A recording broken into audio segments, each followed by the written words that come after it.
தேவன் யாக்கோபு கிட்ட சொல்கிறாரு, நீங்கள் எல்லாரும் ஒன்றா சேர்ந்து பெத்தேலுக்கு போங்க. ஆரம்ப காலகட்டத்தில் ஏசாவுக்கு பயந்து நீ ஓடின இடத்துல நான் தரிசனமானேனே, அந்த இடத்துல ஒரு பலிபீடத்தை எனக்குன்னு கட்டுன்னு சொல்கிறாரு.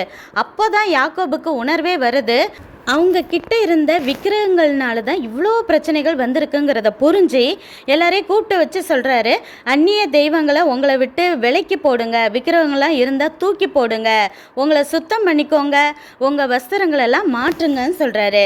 இது வெறும் வெளிப்பிரகாரமான விஷயம் மட்டும் இல்லை, தேவனுக்கு கொடுக்குற முதல் இடத்தை வேற எதுக்கு கொடுத்தாலும் அது விக்கிரகம்தான். அது நம்ம ஆவிக்குரிய ஆடையையும் ஆவிக்குரிய வாழ்க்கையையும் கரைப்படுத்தும். அதை நம்மை விட்டு விளக்கும் போது நம்ம ஆவிக்குரிய வஸ்திரம் புதுசா ஆகும். யாக்கோபு சொன்ன உடனே எல்லாரும் கொண்டு வந்து விக்கிரகத்தையும் கம்மலையும் கொண்டு வந்து கொடுக்குறாங்க. மேபி ராகேலும் மறைச்சு வச்ச ஸ்டாச்சுவை கொடுத்துருக்கலாம்.